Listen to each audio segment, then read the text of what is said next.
À l'occasion du centenaire du Titanic, le Massy Model Club a créé une scénographie et un spectacle dédié aux plus tristement célèbres des paquebots transatlantiques. Le tout, les bateaux et les décors reconstitués à l'échelle 1/50e. Cette scénographie a été présentée en 2012 à Massy, puis à Paris. En 2013, elle a, jusqu'à présent, voyagé en Bretagne à 2 reprises et en Auvergne. Le Titanic est un paquebot transatlantique britannique de la White Star Line construit sur l'initiative de Joseph Bruce Ismay. La construction débute en 1909 à Belfast, en Irlande, dans les chantiers Harland et Wolff, et se termine en 1912. C'est le plus luxueux et le plus grand paquebot jamais construit alors. Il appartient à la classe olympique avec ses 2 sister ships, l'Olympique et le Britannique. Le Titanic est pourvu de 16 compartiments étanches servant à protéger le navire d'avaries importantes. Les médias de l'époque lui donnent ainsi une image de navire fiable, même si, contrairement à la légende diffusée après le naufrage, il n'a jamais été considéré comme un submersible. Quelques chiffres caractéristiques du plus grand paquebot de l'époque. La quille est posée le 31 mars 1909. La mise en service le 10 avril 1912. La longueur du bateau est de 269 mètres, la largeur 28,50 mètres, le tirant d'eau 10,50 mètres. La propulsion mixte est assurée par 2 machines alternatives à vapeur et une turbine basse pression, soit 3 hélices. La puissance est de 45 000 chevaux, la vitesse de croisière de 23 à 24 nœuds.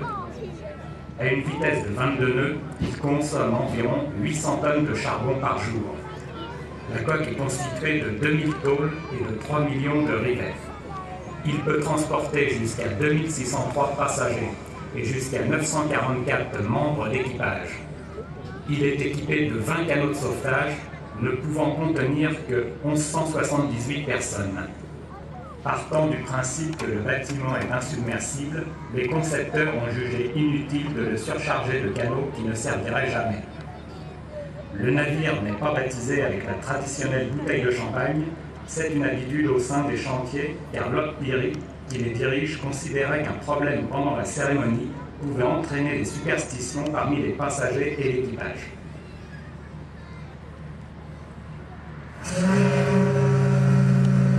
Voilà, t'es parti. Voilà, t'es parti. Le 10 avril 1912 à 12h15, le Titanic appareille de Southampton, en Angleterre, avec à son bord 953 passagers, dont 31 transmanches et 889 membres d'équipage. On ne compte pas moins de 40 nationalités présentes à bord du navire. Lors de son départ, il manque de peu de heurter le paquebot New York amarré à quai. Les remous causés par les hélices du Titanic font rompre les amarres du New York. Ce dernier se rapproche rapidement, ne laissant que 2 mètres entre eux. Le commandant Edward Smith donne alors l'ordre de mettre les machines en arrière toutes, ce qui a pour effet de repousser le New York. Le Titanic quitte enfin Southampton avec 1 heure de retard. À son bord se trouvent plusieurs milliardaires: John Jacob Astor, Benjamin Guggenheim. On prit place également à bord Thomas Andrews, directeur général des chantiers, Joseph Bruce Ismay, directeur général de la White Star Line.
Ce même 10 avril 1912, le Titanic arrive à Cherbourg, en Normandie.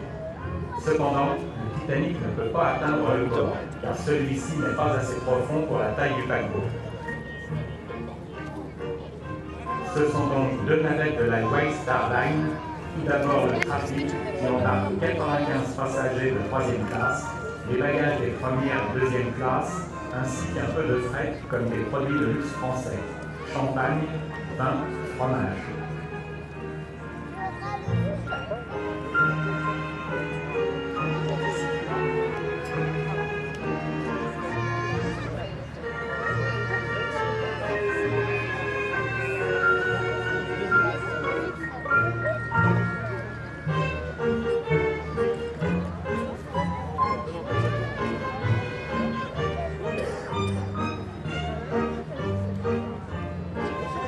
C'est au tour du Nomadic de venir le long du Titanic pour embarquer 179 passagers et débarquer 24 passagers transmanche.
À 20h10, le paquebot appareille de Cherbourg.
Le Titanic arrive le lendemain, le 11 avril 1912, à 11h30 à Queenstown, aujourd'hui Cobh, au sud de l'Irlande.